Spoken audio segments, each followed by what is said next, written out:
Dans les collines luxuriantes et verdoyantes de la Guinée, un endroit où le temps lui-même semble s'écouler à un rythme différent, se trouve le village de Farana.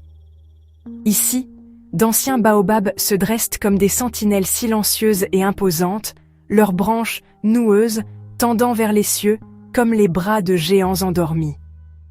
Ces arbres colossaux sont les gardiens des secrets ancestraux, leurs racines profondément ancrées dans un sol qui a vu des générations aller et venir. À Farana, les vieilles coutumes et le nouveau monde coexistent dans un équilibre délicat, souvent précaire. C'est une terre de contrastes saisissants, où la sonnerie insistante d'un téléphone portable peut se faire entendre quelques instants avant le doux cliquetis d'un gris-gris protecteur, témoignage d'une communauté qui navigue les courants de la modernité tout en s'accrochant aux croyances qui l'ont définie pendant des siècles. L'air lui-même semble imprégné d'histoires inracontées et du bourdonnement d'énergie invisible.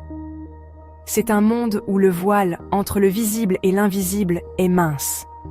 Un endroit où la tradition n'est pas une relique du passé, mais une partie vivante et respirante de l'existence quotidienne. Les villageois respectent les cycles de la nature, la sagesse de leurs anciens et le pouvoir puissant du monde des esprits. La sorcellerie n'est pas un conte fantaisiste chuchoté pour effrayer les enfants dans le noir. C'est une force tangible, une réalité qui n'a jamais cessé d'exister. Elle est tissée dans le tissu même de la société, reconnue à voix basse autour des feux du soir et dans les regards prudents échangés lorsque le malheur frappe un voisin. Les marabouts et guérisseurs locaux sont à la fois vénérés et craints, leur capacité à influencer le destin étant une source d'espoir et d'appréhension pour les habitants de Farana et des terres environnantes. Ici, les traditions sont transmises non seulement par des mots, mais par des rituels, des symboles et une compréhension profonde du monde naturel. Le bruissement des feuilles dans la forêt sacrée n'est pas seulement le vent, c'est le langage des esprits. Une maladie soudaine n'est pas toujours une affaire de médecine moderne seule. Elle pourrait être le résultat d'une malédiction, d'un tabou brisé ou du mécontentement d'un ancêtre. Ce système de croyances profondément enraciné façonne chaque aspect de la vie, de la plantation des cultures à l'organisation des mariages, créant une tapisserie complexe de foi et de superstition. À Farana, le surnaturel est naturel, et les forces qui gouvernent le monde sont comprises comme étant bien plus complexes que ce qui peut être perçu à l'œil nu. C'est dans ce cadre enchanteur mais périlleux que se déroule notre histoire. Une histoire non pas de roi ou de grand guerrier, mais d'un jeune homme ordinaire dont les désirs le mèneraient sur un chemin extraordinairement sombre. Le village de Farana, avec sa beauté captivante et son lien profond avec le mystique, devient le théâtre d'un drame d'ambition, de pouvoir et des conséquences terrifiantes de se mêler à des forces qu'il vaut mieux laisser en paix. Le sol même, riche de l'histoire de ceux qui l'ont précédé, allait bientôt être témoin d'une tragédie née de la soif d'un homme pour une vie qu'il estimait méritée, quel qu'en soit le prix. Son voyage est un rappel glaçant que dans un monde où la magie est réelle, ses malédictions le sont aussi.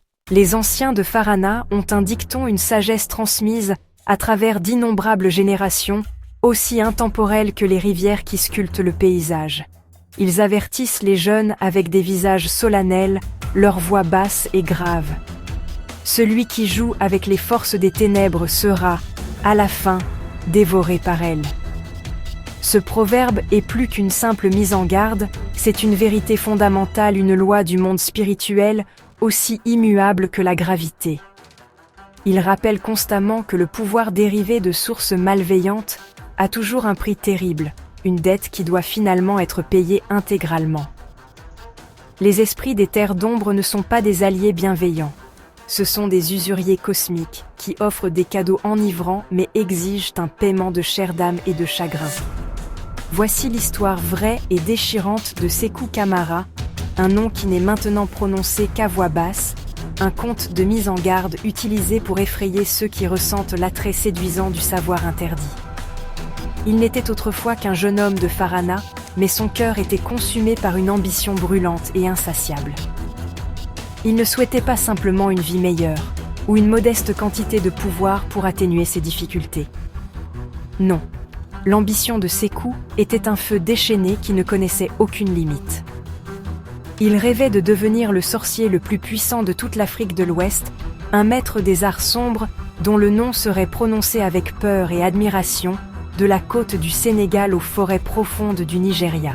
Il convoitait un pouvoir si immense que même les esprits s'inclineraient devant sa volonté. Le voyage de Sékou dans les abysses a commencé par une question simple, mais dangereuse. Pourquoi devrait-il travailler dans la pauvreté alors qu'un monde d'influence et de richesse semblait à portée de main caché juste au-delà du voile de la moralité? Il a vu l'opulence des grands marabouts et sorciers et l'a convoité de toutes ses fibres. Voici la chronique de son ascension et de sa chute cataclysmique, un récit détaillé de la façon dont il a recherché la magie la plus sombre, adopté les rituels les plus terrifiants et fait des sacrifices qui ont irrémédiablement souillé son âme.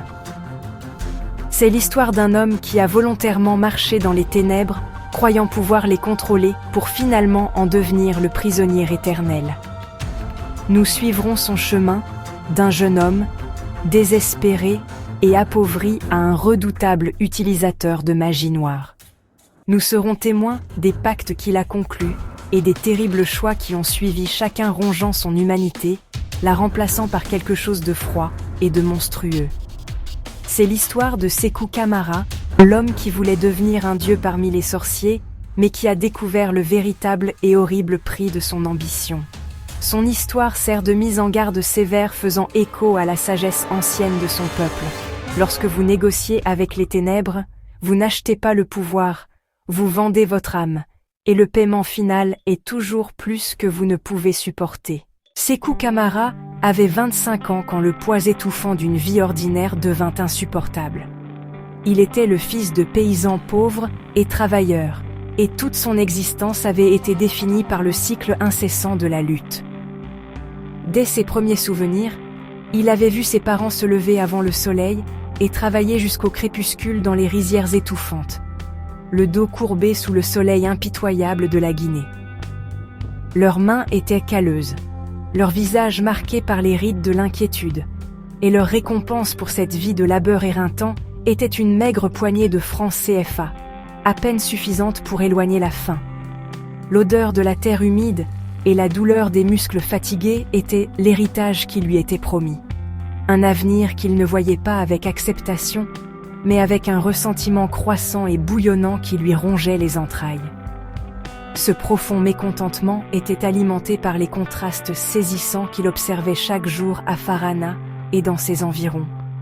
Alors que sa famille se battait pour des miettes, d'autres hommes vivaient dans une opulence ostentatoire, le ventre plein et leurs robes faites de tissus fins importés. Ces hommes ne semblaient jamais travailler, du moins pas d'une manière que Sékou pouvait comprendre. Ils ne labouraient pas les champs et ne commerçaient pas sur le marché. Pourtant, ils conduisaient des véhicules rutilants à 4 roues motrices qui soulevaient la poussière sur les mêmes routes que ses parents parcouraient de pieds tout nus. Leur secret, murmuré avec admiration et crainte dans tout le village, n'était pas un secret du tout. C'était de la sorcellerie. C'était le pouvoir de plier le destin, de commander la chance et de tirer la richesse du malheur des autres. Cette connaissance rongeait Sékou, une dangereuse graine d'idées prenant racine dans le terreau fertile de son envie. Une question commença à hanter ses heures d'éveil et à traquer ses rêves, un mantra de son mécontentement. Pourquoi devrais-je rester pauvre quand le pouvoir est à prendre ? Se murmurait-il, ses yeux suivant la traînée de poussière laissée par la voiture coûteuse d'un célèbre marabout. Il voyait leur influence non pas comme une force corruptrice, mais comme un raccourci, une solution logique à l'injustice de sa naissance. Il en avait assez de prier des ancêtres qui semblaient sourds au sort de sa famille. Il en avait assez de la promesse que le travail acharné serait récompensé dans l'au-delà. Il voulait ces récompenses maintenant, dans cette vie. La jalousie qu'il ressentait était une douleur physique, une faim plus profonde que le vide dans son estomac. C'était une faim de respect, de facilité, du pouvoir de contrôler son propre destin au lieu d'en être la victime. La décision, lorsqu'elle se concrétisa enfin, ressemblait moins à un choix qu'à une inévitabilité. Elle lui vint un soir de saison sèche, alors que l'air était lourd et immobile, épais de l'odeur de la terre cuite et du son lointain des tambours. Le ciel était une canopée d'étoiles brillantes et indifférentes, les mêmes étoiles qui avaient éveillé sur la pauvreté de sa famille pendant des générations. Il ne serait pas un autre maillon de cette chaîne de difficultés. Il la briserait. Il chercherait la source de ce pouvoir interdit et le revendiquerait pour lui-même, quel qu'en soit le risque. Cette nuit-là, Sékou Camara tourna le dos à la vie qu'il connaissait et fit son premier pas délibéré sur le chemin ombragé du sorcier, le cœur illuminé d'une résolution sombre et désespérée. Sa décision prise, Sékou n'hésita pas.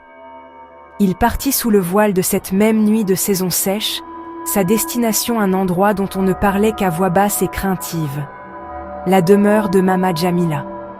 Elle était, sans aucun doute, la sorcière la plus redoutée et respectée de toute la région. Sa demeure n'était pas située dans la sécurité relative du village, mais se dressait seule, défiante, à l'extrême bord de la forêt sacrée, un lieu où le voile entre les mondes était le plus mince, et où les hommes moins courageux n'osaient pas s'aventurer après le coucher du soleil. La hutte elle-même était un repère sinistre, une structure chaotique semblant tissée d'ombres et de peur. Elle était encerclée par une sinistre clôture d'ossements blanchis et de fétiches troublants, des touffes de cheveux, d'étranges sculptures et des tissus tachés de substances qu'il valait mieux laisser non identifiées, qui cliquetaient doucement dans la brise nocturne, un son comme des spectres chuchotants. Mama Djamila était une femme qui semblait plus âgée que les arbres antiques qui l'entouraient. Les villageois prétendèrent qu'elle avait 60 ans, mais sa peau, ridée et craquelée comme l'écorce d'un arbre mort, suggérait un âge bien plus avancé. Sa caractéristique la plus troublante était ses yeux. Ils étaient d'un blanc laiteux et trouble, les yeux d'une femme aveugle. Pourtant, ils semblaient tout voir. Ils pouvaient transpercer la chair et les os pour regarder directement dans l'âme d'une personne, mettant à nu leurs peurs les plus profondes et leurs désirs les plus laids. Ses longs cheveux d'un blanc éclatant n'étaient pas laissés libres, mais étaient méticuleusement tressés avec des corisses, des dents d'animaux et des amulettes brillantes qui pulsèrent d'une faible énergie d'un autre monde. Elle était l'incarnation vivante du pouvoir sombre qu'elle maniait, une figure glaçante d'une connaissance immense et ancienne.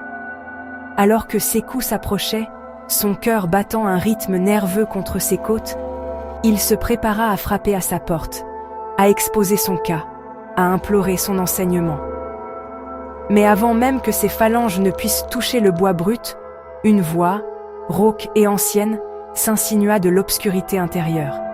« Alors, petit Sékou, dit-elle, son ton mêlant amusement et froideur calculatrice, tu souhaites devenir sorcier ?»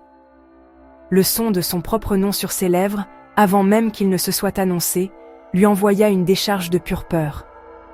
C'était une démonstration claire et immédiate de son pouvoir, une démonstration désinvolte de l'omniscience qu'il désirait si désespérément pour lui-même. Il était un livre ouvert pour elle, ses ambitions mises à nu avant qu'il n'ait prononcé un seul mot. Balbutiant, pris complètement au dépourvu, il ne put que murmurer d'une voix étranglée. « Comment saviez-vous que je… » Il s'interrompit, sa bravade s'évaporant face à sa perception troublante. La silhouette de Mama Djamila apparut dans l'embrasure de la porte, et un sourire lent et glaçant se répandit sur son visage, révélant des dents limées en pointes acérées et prédatrices. Le sourire n'atteignait pas ses yeux laiteux. « Je sais tout, mon enfant, » croassa-t-elle, sa voix comme des pierres qui grincent. « Je connais ta soif de pouvoir, je connais ton dégoût de la pauvreté, je connais l'envie qui te ronge le cœur. Mais la vraie question est, connais-tu le prix à payer ?» Sékou, reprenant ses esprits, bomba le torse dans un semblant de faux courage. « Je suis prêt à tout, déclara-t-il. Le sourire de Mama Jamila s'élargit. Nous verrons bien. L'initiation de Sékou à la sorcellerie commença cette nuit-là, pas de cérémonie. Juste Mama Jamila le menant dans la forêt d'un noir absolu. L'air était froid, le silence n'était rompu que par leurs torches et le bruissement de choses invisibles. Mama Jamila expliqua. Le pouvoir n'est jamais gratuit. Chaque sortilège, chaque secret, chaque once d'influence se paie d'avance. Les esprits exigent des sacrifices. Elle tendit à Sékou un couteau rituel, dont la poignée était sculptée dans l'os, et lui dit « Ton premier sacrifice doit être un animal que tu aimes. Plus ton amour est grand, plus le pouvoir sera grand. » L'esprit de Sékou s'emballa. Il pensa à Bala, son coq chéri, son compagnon depuis l'enfance. L'idée de faire du mal à Bala était impensable, mais le chemin du pouvoir exigeait un prix. Sékou hésita, partagé entre l'ambition et l'amour. Sékou a reculé devant l'idée de sacrifier Bala, suppliant pour une autre solution. Le visage de Mama Jamila était impassible. « Si tu ne peux pas payer ce prix, tu es indigne. Retourne à ton ancienne vie. » Ces mots ont piqué. La fierté et l'ambition de Sékou ont submergé sa conscience. Cette nuit-là, sous un ciel sans lune, Sékou a tué Bala, ses mains tachées de sang et de regrets. Mama Jamila a recueilli le sang, l'a mélangé à des herbes nauséabondes et a forcé Sékou à boire. Une puissance a déferlé en lui. Il pouvait entendre les pensées des animaux, voir dans le noir. Ce n'est que le début, a averti Mama Jamila. Les sacrifices de Sékou s'intensifiaient, chaque nouveau pouvoir exigeait un coût plus élevé. Pour lire dans les pensées, il sacrifia la chèvre adorée de sa mère, lui brisant le cœur. Pour maudire à distance, il vola le bélier de mariage de sa sœur, ruinant son avenir. Pour le pouvoir de voir les vérités cachées, il prit les économies de toute une vie de son père, anéantissant les rêves du vieil homme. Chaque acte apportait plus de pouvoir à Sékou et plus de chagrin à sa famille. Son ambition brûlait plus fort, alimentée par la douleur de ceux qu'il aimait autrefois. Le prix du pouvoir fut payé en larmes et en trahison. Les pouvoirs de Sékou grandissaient. Il pouvait maudire, contrôler et commander à volonté. Sa réputation montait en flèche. Les désespérés et les ambitieux le recherchaient, payant des fortunes pour sa magie. Sékou devint riche et craint, mais les avertissements de Mama Jamila résonnaient. Les esprits tiennent un grand livre. Chaque faveur, chaque malédiction, chaque vie modifiée, ils recouvreront leur dû. Sékou la rejeta, aveuglé par son propre succès. Mais la dette augmentait, et les esprits étaient trop patients. Le pouvoir l'avait rendu riche, mais le prix à payer devenait de plus en plus lourd. Les murmures de ses créanciers devenaient plus forts dans l'ombre. 2 années s'écoulèrent, chaque jour consolidant la redoutable réputation de Sékou. Il n'était plus seulement un sorcier, il était une force de la nature, un homme d'influence dont le pouvoir s'étendait bien au-delà du village de Farana. Sa grande maison était un monument à son succès, un contraste saisissant avec les humbles huttes de son enfance.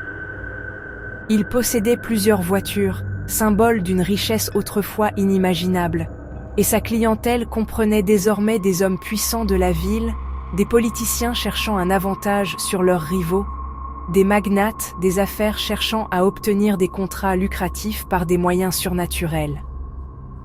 Il avait accompli tout ce qu'il s'était fixé. Il était riche, respecté et craint. Pourtant, au fond des chambres caverneuses de son cœur, une faim familière le rongeait, un désir que la richesse matérielle ne pouvait satisfaire. Son ambition n'avait pas été étanchée.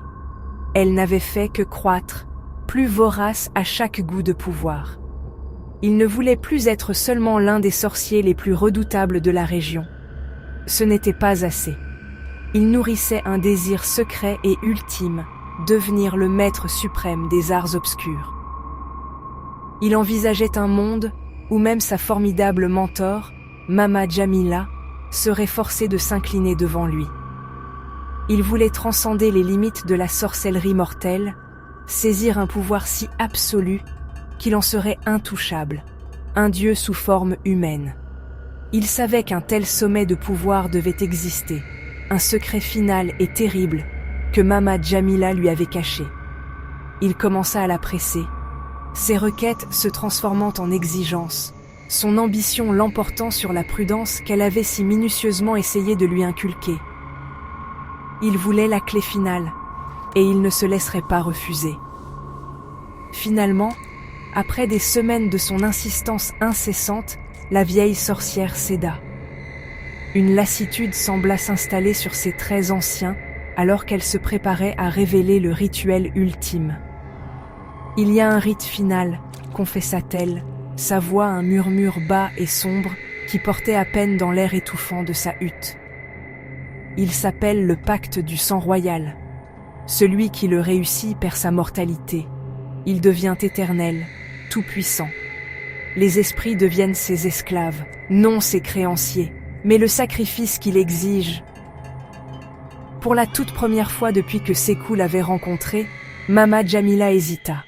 Un éclair de quelque chose qui ressemblait à de la peur, ou peut-être à une profonde tristesse, traversa son visage, la faisant paraître ancienne et fragile. L'air devint épais d'une appréhension non dite. Son hésitation ne fit qu'alimenter la curiosité brûlante de Sekou. Tout son être était concentré sur le prix, le coût étant un détail secondaire, presque trivial. « Quel sacrifice !» insista-t-il, sa voix aiguë d'impatience. « Dis-moi ce que c'est. » Mama Jamila croisa enfin son regard, ses yeux laiteux semblant pénétrer les recoins les plus sombres de son âme, cherchant la moindre trace de l'homme qu'il était autrefois. « Il exige un membre de ta propre famille, » dit-elle, chaque mot tombant comme une lourde pierre. « Pas n'importe quel parent. Ce doit être quelqu'un que tu aimes plus que ta propre vie. Le pouvoir accordé naît de la trahison ultime, de la douleur la plus profonde possible. Les esprits exigent le sang de l'affection la plus pure de ton cœur. » Alors que les mots horribles de Mama Jamila résonnaient dans le silence, une image unique et radieuse inonda l'esprit de Sekou, éteignant toutes les pensées de pouvoir et de gloire. Il vit Aminata, sa nièce. Elle n'avait que 8 ans, la fille de sa sœur dont il avait ruiné le mariage et qui était morte plus tard, laissant son enfant orpheline. Aminata était le dernier lien pur avec son passé, la seule personne au monde qu'il aimait encore, d'un cœur sincère et désintéressé. Depuis la mort de sa sœur, il avait recueilli la fille, l'élevant comme si elle était sa propre fille. Elle était la seule lumière vive dans les ombres de plus en plus profondes de sa vie, un fragile phare de l'humanité qu'il avait par ailleurs abandonné.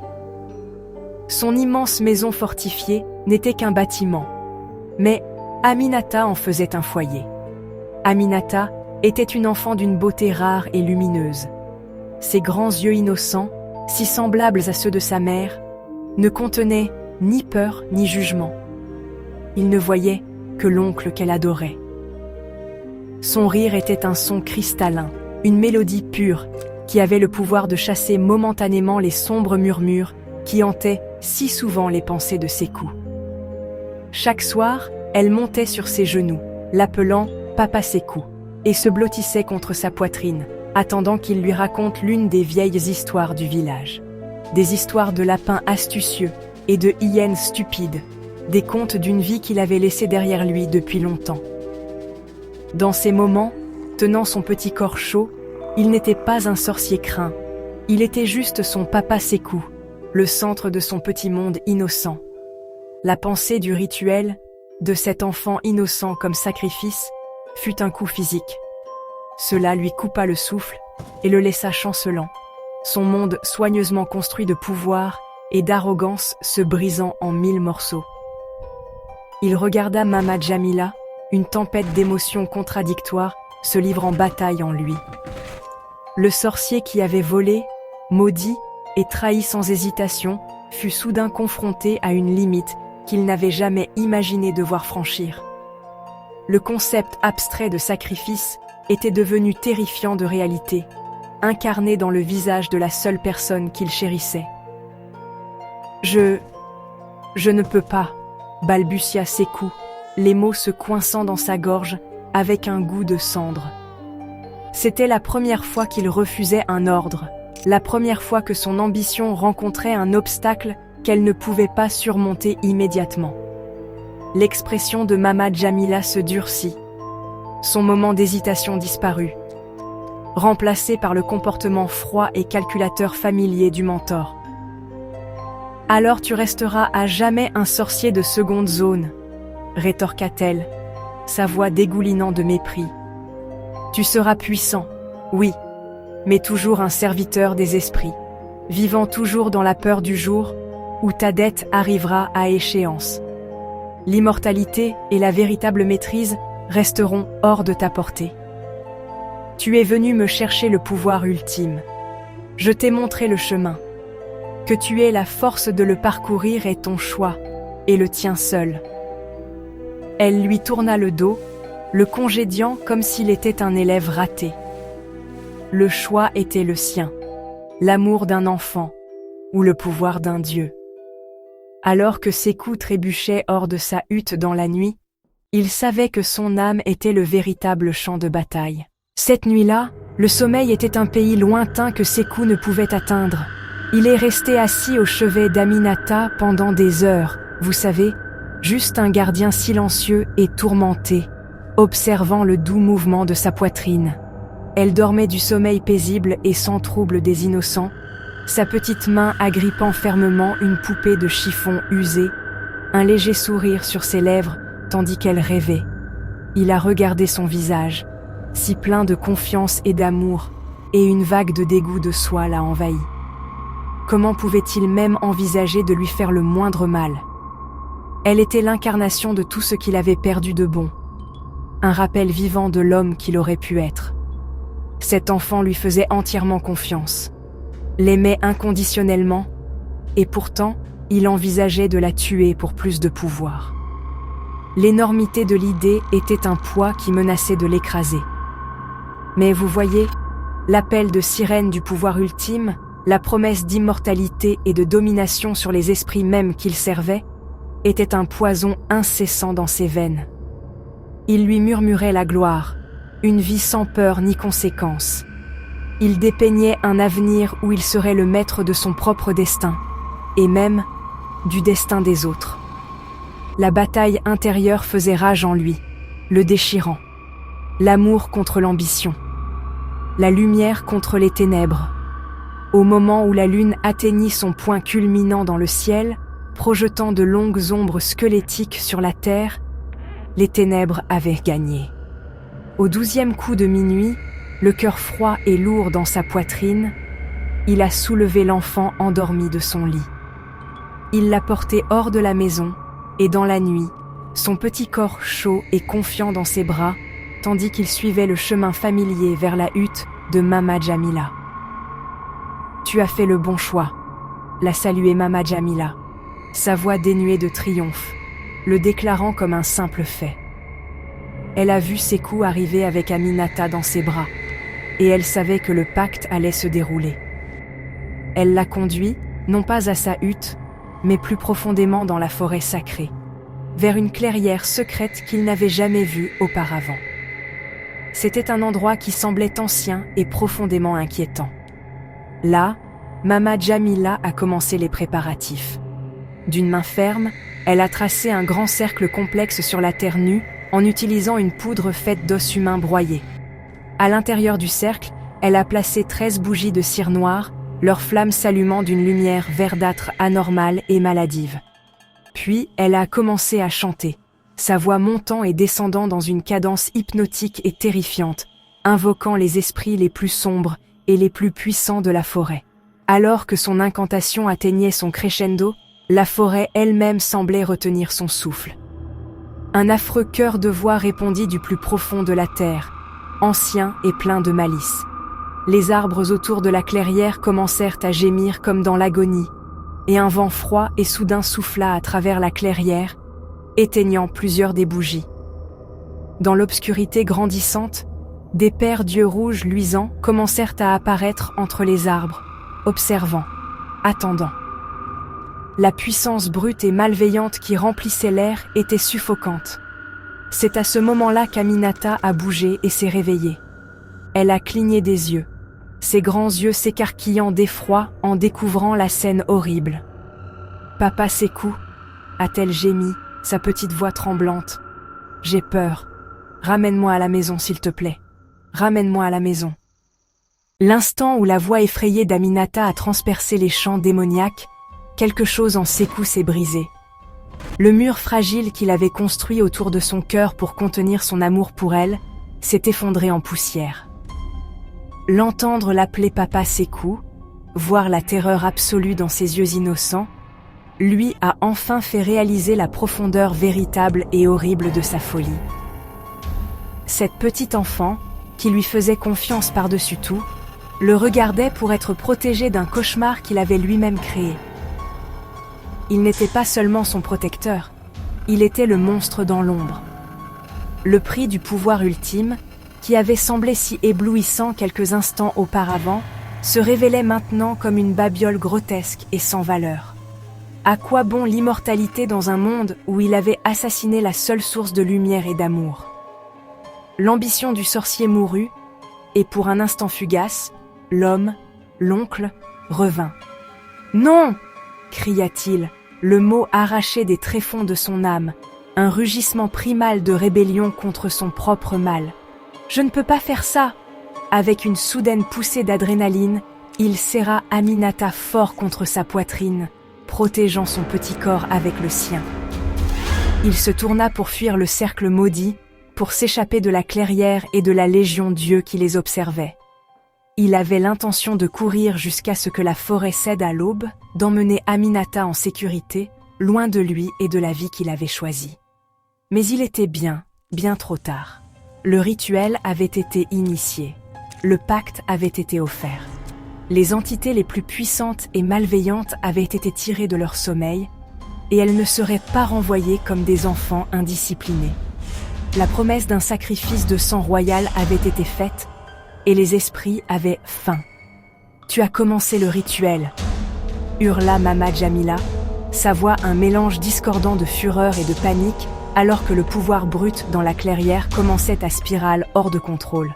« Tu ne peux pas revenir en arrière maintenant, tu les as insultés. » Les esprits, enragés d'avoir été invoqués puis privés de leur festin promis, tournèrent leur colère collective contre les sorciers. Leur fureur n'était pas une force simple et nette, c'était un raz-de-marée de malice ancienne, une tempête de rage cosmique déchaînée avec une violence inimaginable. Le sol lui-même semblait trembler alors que des mains spectrales, squelettiques et grises, jaillissaient du sol, griffant les jambes de Sékou, essayant de l'entraîner sous terre. L'air se remplit d'une cacophonie de voix terrifiantes, chuchotant et criant directement dans son esprit. Un millier d'accusations à la fois. La voix principale, un son retentissant et sépulcral qui semblait émaner du centre même de la terre, tonnait avec une autorité absolue. Vous nous avez promis un sacrifice, vous nous avez promis du sang. Vous avez brisé votre vœu. Les yeux rouges dans l'obscurité se multiplièrent, se rapprochant, leur lueur malveillante brûlant d'un feu froid. Sékou comprit avec une certitude glaçante, pire que toute peur qu'il ait jamais connue. Les esprits n'allaient pas seulement le tuer. Ce serait trop miséricordieux. Ils étaient là pour recouvrer leur dette.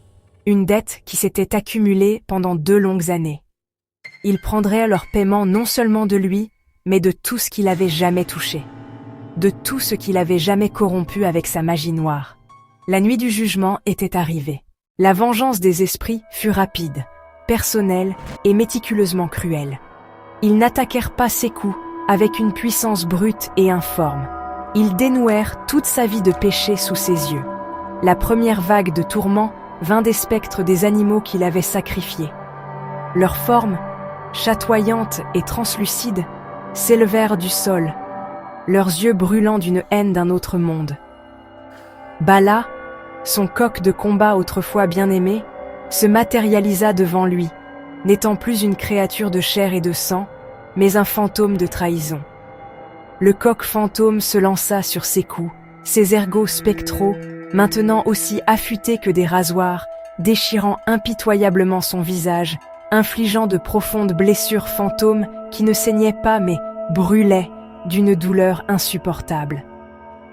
Puis vint Adjoa, la douce chèvre de sa mère, maintenant un cheval démoniaque aux cornes invisibles qui le transperça encore et encore, chaque impact un rappel de la joie volée de sa mère. Mais ce n'était que le prélude. La véritable horreur était encore à venir. Alors que la ménagerie fantomatique tourbillonnait autour de lui, une nouvelle légion d'esprits commença à apparaître dans la clairière. C'étaient les âmes des humains qui avaient dit souffert et étaient dit morts à cause de sa sorcellerie. Leurs visages étaient tordus d'une agonie éternelle, leurs yeux des creux vides d'accusation. Il vit l'homme d'affaires qui l'avait mené à la ruine, une corde spectrale encore serrée autour de son cou de son suicide. Il vit la femme qui l'avait maudite d'un sort d'amour obsessionnel, son esprit brisé, maintenant un fantôme gribouillant à jamais perdu dans la folie. Il vit les formes pâles et translucides d'enfants qui avaient péri de maladies mystérieuses qu'il avait envoyées pour le compte de clients jaloux. Ils ne l'attaquèrent pas physiquement. Leur punition était bien pire. Ils formèrent un cercle autour de lui, leur voix fusionnant en un seul cœur assourdissant qui tonna dans son crâne, une litanie de ses crimes. Sekou Kamara, psalmodiant-il, leur voix collective, le son de pierres tombales qui grincent. Tu as semé la souffrance dans le monde pour ton propre gain. Tu as bâti ta maison sur nos larmes et acheté tes voitures avec notre douleur. Maintenant, tu récolteras la moisson que tu as semée. Tu sentiras chaque once de la misère que tu nous as infligée, multipliée par 100. Le poids de leur chagrin collectif s'abattit sur lui, une pression invisible qui le mit à genoux. Il sentit leur désespoir, leur perte, leur terreur, tout à la fois. C'était un tourment au-delà de la capacité de tout esprit mortel à endurer. Même Mama Jamila, l'ancienne architecte de tant de misère, ne fut pas épargnée par la fureur des esprits. Elle qui avait initié d'innombrables sorciers aux arts sombres, qui avait négocié des accords avec des démons pendant des décennies, dut enfin payer le prix de tous ses crimes accumulés. Le vortex spectral, une tornade tourbillonnante d'âmes vengeresses, tourna son attention vers elle. Elle hurla, un son aigu et ténu qui fut rapidement englouti par le rugissement des esprits. Elle fut soulevée de ses pieds, son corps ballotté comme une poupée de chiffon dans un ouragan, avant d'être aspirée au cœur du vortex tourbillonnant et de disparaître complètement. La tisseuse de malédiction fut défaite par ses propres fils, son sombre héritage consumé en un seul instant terrifiant. Aujourd'hui, longtemps après que les cris de cette nuit terrible se soient estompés, l'histoire de Sekou le maudit est toujours racontée dans les villages de Guinée, un murmure glaçant porté par le vent de l'harmattan. C'est devenu plus qu'une histoire. C'est une légende vivante, un puissant morceau d'histoire orale tissé dans le tissu de la communauté. Les anciens la racontent aux enfants aux yeux écarquillés, rassemblés autour des feux crépitants du soir, leurs voix basses et graves, s'assurant que la leçon ne soit pas oubliée.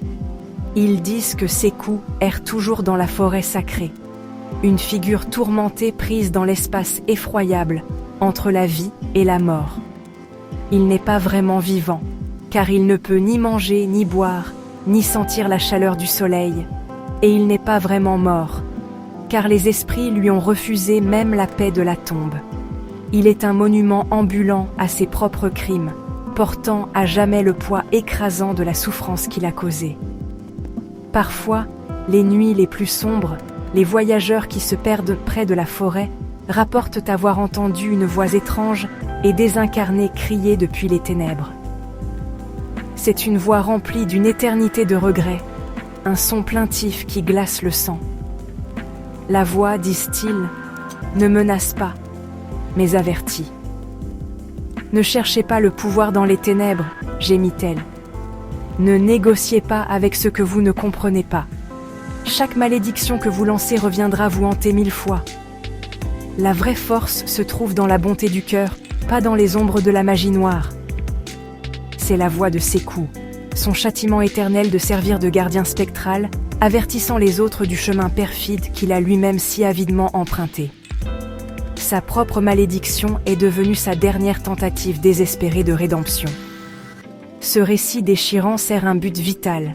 Les parents racontent l'histoire de Sekou et Aminata à leurs fils et filles, comme une puissante inoculation contre les promesses séduisantes de la sorcellerie et du pouvoir facile. Dans un monde où une solution rapide est souvent plus attrayante que le travail acharné, le destin de Sekou est un rappel frappant et terrifiant des conséquences. L'histoire enseigne un profond respect pour les traditions ancestrales, mais aussi une distinction cruciale.